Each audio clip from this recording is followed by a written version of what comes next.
Assalamualaikum warahmatullahi wabarakatuh.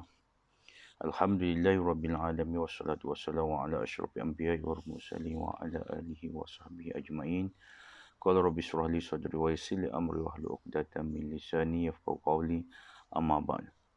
Murid-murid yang dirahmati Allah semua, hari ini kita menyambung kembali pelajaran kita bawah tajuk pembukaan Kota Mekah yang telah kita sempat belajar separuh daripada peristiwa pembukaan Kota Mekah. InsyaAllah hari ini kita sambung lagi untuk meneruskan PDPR kita.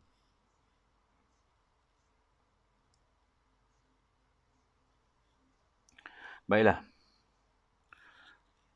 Untuk itu, marilah sama-sama kita melihat buku teks muka surat 142. Bermulanya peristiwa pembukaan Kota Mekah ataupun Fatu Mekah yang merupakan juga dikenali dengan nama Fatu Mekah, iaitu peristiwa tentang pembebasan Mekah daripada cengkaman orang-orang Quraisy dan juga orang di zaman jahiliah. Okey, latar belakang berlakunya pembukaan Kota Mekah sebagaimana yang telah kita bincangkan sebelum ini, secara ringkas Ustaz terangkan kembali, iaitu apabila orang Quraisy Mekah telah pun mengkhianati perjanjian Hudaibiyah yang dipersetujui sebelum itu, mereka telah membantu Bani Bikr untuk memerangi kabilah Khuza'ah. Kabilah Khuza'ah ni ialah penyokong Nabi SAW. Jadi mereka telah diserang oleh kaum Quraisy, telah membantu Bani Bikr, dan ganjatan senjata itu telah pun dikhianati. Jadi apabila begitu berita ini sampai kepada Rasulullah telah pun membawa sebilangan 10,000 orang untuk pergi ke Kota Mekah. Jadi tentera Islam bersedia untuk melanggar Mekah yang dikuasai oleh kafir Quraisy. Okey, itu secara ringkas permulaan. Kita tengok pada bulan tahun ke-8 Hijrah, Nabi SAW bersama dengan kaum muslimin berangkat menuju ke Mekah dengan bilangan seramai 10,000.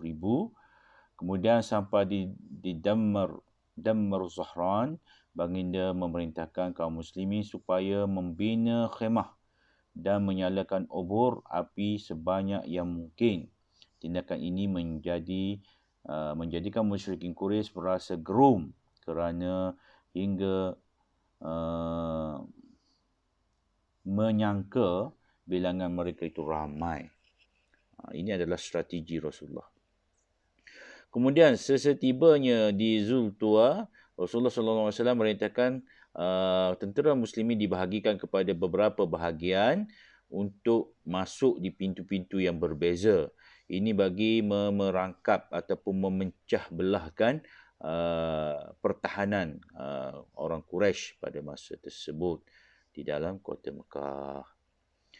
Okey, kita tengok apakah yang seterusnya berlaku. Ini kita sambung ya. Okey. Di Zutua tadi baginda masuk ke Kota Mekah dengan menunggang unta dan menundukkan kepala tanda merendah diri kepada Allah serta bersyukur atas nikmat kemenangan umat Islam membuka Kota Mekah. Jadi itu adalah adab Nabi SAW. Dia merendahkan pandangan. Ke Masjidil Haram, baginda memberikan jaminan keselamatan kepada penduduk Mekah yang masuk ke rumah masing-masing. Ke Masjidil Haram atau ke rumah Abu Sufyan.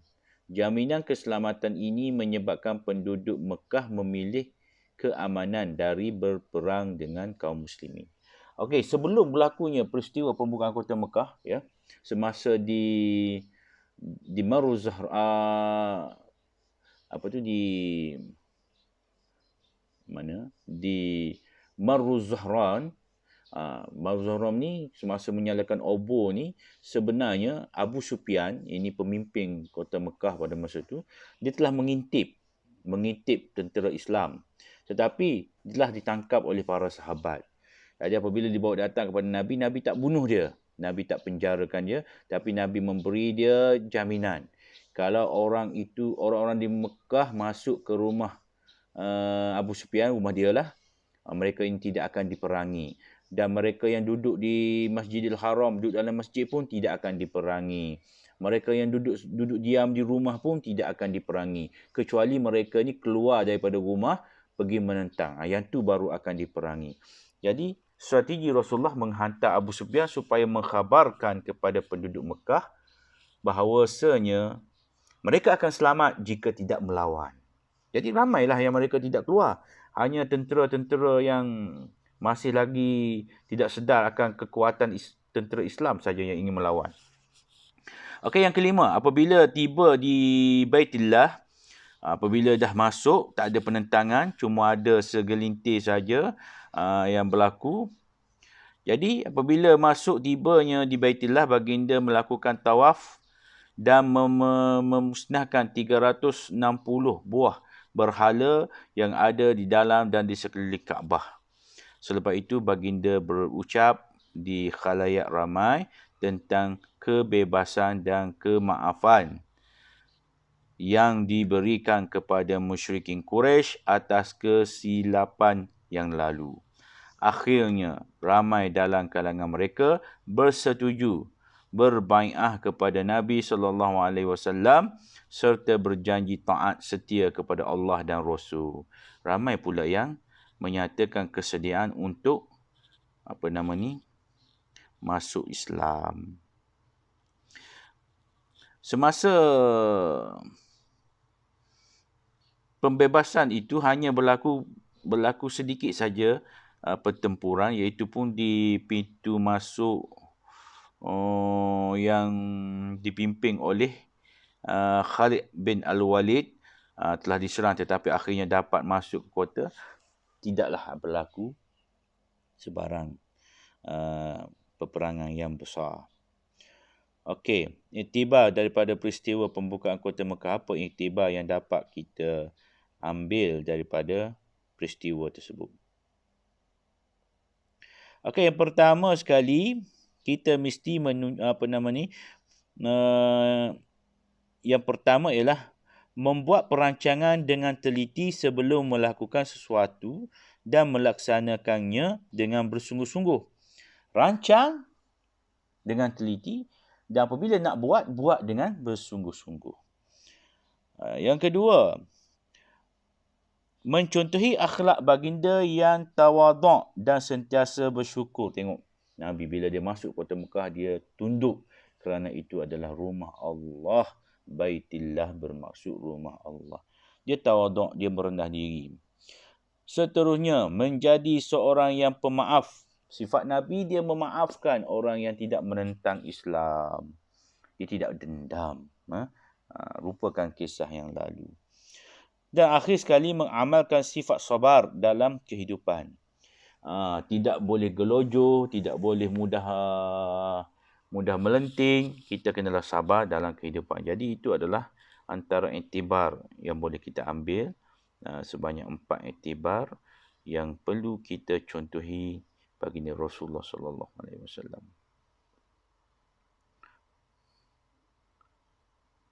Okey. Yang selebihnya awak boleh teliti dan bacalah, ya. Okey. Semalam Ustaz ada berikan 2 lembaran kerja, surat pertama dan surat kedua. Hari ini kita buat semua, kedua-duanya kamu perlu siapkan, ya.